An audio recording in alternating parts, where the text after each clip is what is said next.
This is Carl Eller, and you're watching the Onebar and Lups show. Welcome back to the Onebar and Lups show. I'm Lups here with Onebar, and it's happened. It has happened. The Minnesota Vikings are on the search for the new GM and have sent out requests to interview three. Some are calling it the early trifecta, from what I hear. Early trifecta. These seem to be very hot names. The Bears, I believe, have either had interviews with some of these guys already or requested interviews. So hot names. Three guys, and there's only 3 GM spots out there. Oh yeah, before we talk about these guys they're requesting interviews with, be sure to drop hashtag 4500 in the comments. You can still get entered for the drawing for the NFLshop.com $50 gift card. We hit 4500. We're shooting for 5K next. Again, also sign up for the Patreon. Link will be in the description. So the early trifecta, whatever the hell we called it, we got 3 names here. We got 2 are from the Browns organization. Other one, Patriots, the guy we already talked about, Elliott Wolf, the guy with the bloodlines. What are your thoughts on Elliott Wolf?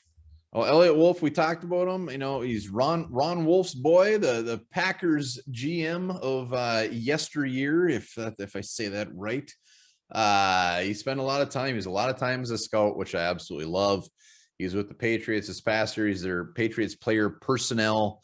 Was a big part of rebuilding this Patriots roster this year, which completely did a 180. So that's always good to see. I mean, the common theme about these 3 guys is they're all very young. Elliott Wolf, 39.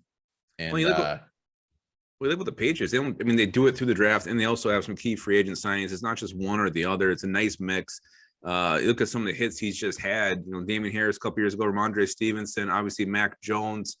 So bringing in talent, they went out and they spent a bunch of money. They got those tight ends last year. They were aggressive. They found guys that fit their scheme. I mean, Kendrick Bourne isn't a big name, but he had some success. They went from, not even coming close to making the playoffs a year ago to being, hell, they were the number 1 seed there for a while this year. So quickly turn the Patriots around. You got to love what they've done right there in recent memory. Yeah, and what you got to love about Elliott Wolf is the fact that he's been with very successful teams. Love or hate the Packers. He was with them for many, many years, and they were damn good, and he's just got winning in his blood. So I will take that. I would be just fine with Elliott Wolf. Oh, yeah. All right, so the other 2 names we got from the Browns organization, Glenn Cook and Kwesi Adolfo-Mensah. The Mensah one is definitely one we've been hearing floating around the Vikings area lately. Hot name. It burns just to say it. Hot to the touch. This is what, when you read about this guy, teams are afraid that they're going to miss the boat on him. So he's 32 years old. When I was 32, I was doing very bad things. So this guy is already, he's a Princeton grad. He's director of football operations for he's VP of football operations for the Browns. He spent some time with San Francisco 49ers. Like I said, he's a Princeton grad. Everything just screams smart about this guy. He's very analytical. But when you read it, he's analytical to a point. He's not just going to go strictly on it. He's still a very smart guy. And rumor has it, players love this guy. I watched some videos on him as he's talking, and he's kind of a lovable guy. Oh, that's great to see. And if you're part of the front office that can turn the Browns around, a team that's just been diseased with losing, and suddenly you just missed the playoffs this year, you're in the playoffs last year, you got to love that. And if you're part of that rebuild, there's something special about you if you can turn the Cleveland Browns around.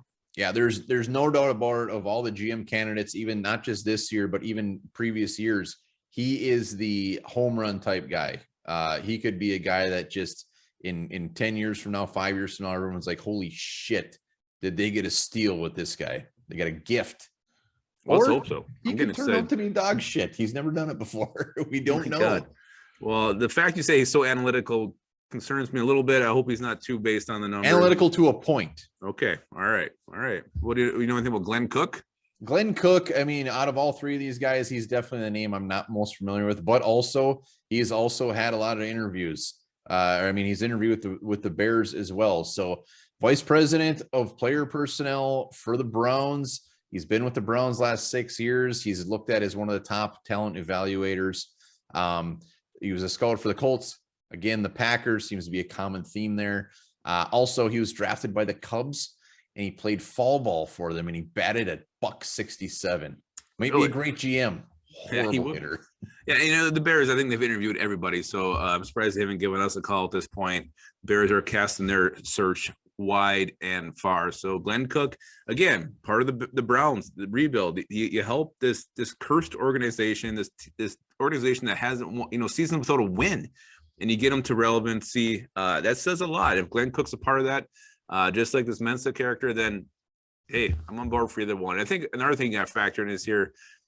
There was rumors going around before the Vikings made the move to fire Spielman and Zimmer. They had focused in on who maybe they wanted, or maybe had somebody in place for a GM. So if this is the short list, perhaps they've been thinking about these guys for a while, and this kind of shows maybe shows their hand a little bit of what they were thinking post Spielman.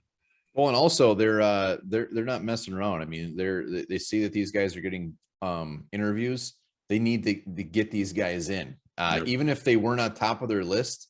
They need to get these guys in. They see them getting interviews. They need to get them in and at least see what they have to offer. They might, just because they're coming in, I don't consider them like their number one or top three guys. It's just like, oh shit, we better see what these guys have before someone offers them a job. I love the fact that they're bringing them in.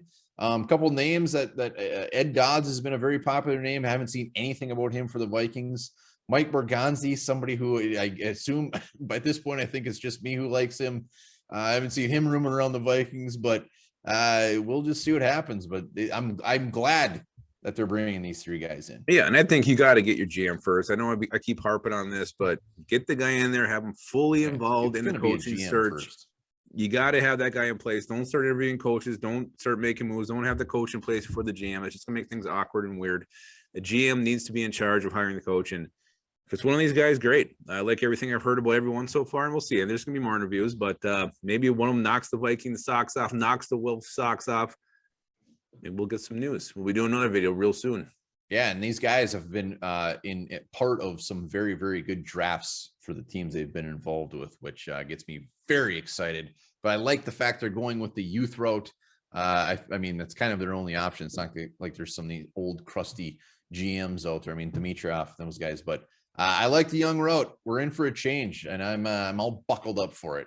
I think Spielman was 14 when he started here. Now he's like 42. So it's actually true. He was young too. So that was true. It's true that the Vikings are scheduling interviews with these three guys, and this is also true. People who sleep on their stomachs have more sexual dreams.